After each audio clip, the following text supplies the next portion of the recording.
Eala jumped 16 spots in the WTA rankings. 16 in one update. She went from number 47 to number 31, and nobody in the entire WTA had a bigger jump this week. The WTA literally highlighted her name on their rankings page right next to Aryna Sabalenka at number 1. That's the kind of company Alex is keeping now. And she did it at 20 years old. The only Filipino player to ever crack the WTA Top 100 in the history of the rankings, going back to 1975, is now sitting at number 31.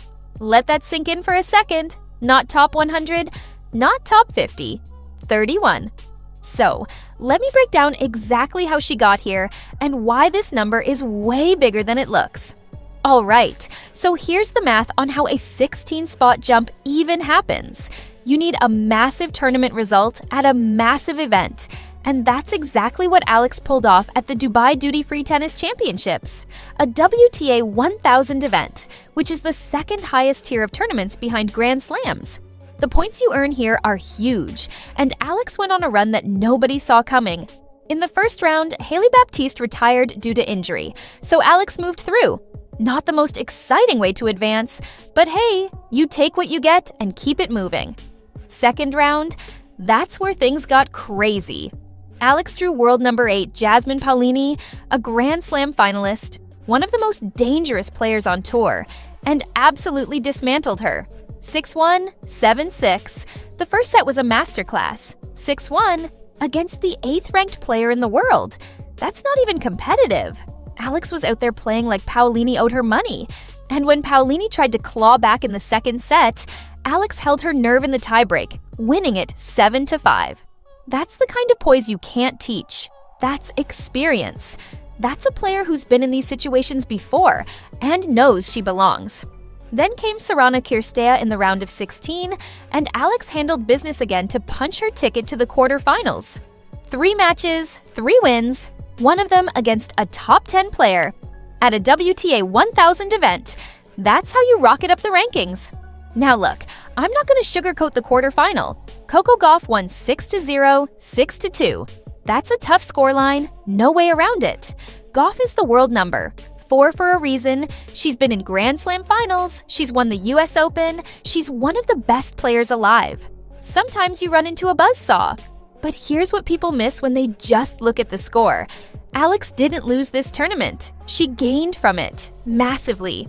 A quarterfinal at a WTA 1000 event is worth serious ranking points, and that's exactly what launched her from number 47 to number 31. And you know what the real story from that match was? It wasn't the score. It was the atmosphere, the Filipino fans who packed that stadium. The energy was so electric that even the other players couldn't stop talking about it. Jessica Pegula straight up said, "Alex is amazing. The way she's been able to pack stadiums and the way her country supports her is something special. She handles it so maturely, with such grace." Coco Gauff herself thanked Alex after the match for bringing a whole new demographic to the sport. When the number 4 player in the world is giving you flowers for what you mean to tennis, that tells you everything. Alex isn't just climbing rankings, she's changing the game globally. So, let's talk about what number 31 actually means in practical terms, because a lot of people hear the number and don't realize how much it changes. At number 31, Alex is 1 spot away from guaranteed seeding at every Grand Slam. Grand Slams seed the top 32 players. She's right there. 1 more spot, and she avoids the top seeds in the opening rounds of slams, which means better draws, deeper runs, more points, more prize money. It's a snowball effect. She's also comfortably inside the direct acceptance cutoff for every single tournament on the calendar. No qualifying, no wildcards. She walks in the front door everywhere she goes. And financially, the difference between number 47 and number 31 is huge. Better sponsors, better appearance fees, better everything. Alex is setting herself up for a career that's not just historically significant, it's lucrative.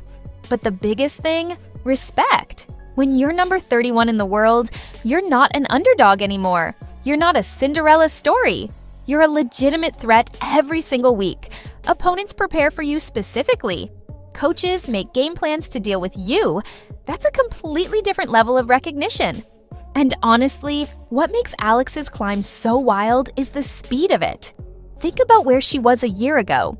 She was sitting around number 140 after the 2025 Australian Open swing, still trying to find her footing on the WTA Tour full-time. Then the Miami Open happened. She beat Iga Świątek, the former number 1 in the world. She beat Jelena Ostapenko, a Grand Slam champion. She beat Madison Keys, another Grand Slam champion. 3 Grand Slam champions in one tournament. At 19 years old, that was the moment everyone realized Alex Eala was different. And she hasn't slowed down since. Not one bit. In fact, she talked about it herself after the Paolini win in Dubai. As the Miami anniversary comes up, I would be coming up on 1 year of full, really full, just WTA tournaments. I think that comes with a lot of learning, a lot of maturity. She also dropped something really real. This past year, 2026, has brought me a lot of love and attention from the fans. It comes with its set of struggles and set of sacrifices. But I think in the end, I need to remind myself this is what I've been working my whole life for. How many people would love to be in my position? I make it a point every day to really give my all and be grateful for what I have. That's a 20-year-old talking. 20. Most people at 20 can't figure out what to have for lunch. This girl is handling the pressure of representing an entire country on the world stage and talking about it with the maturity of a veteran. That's special. So what's next?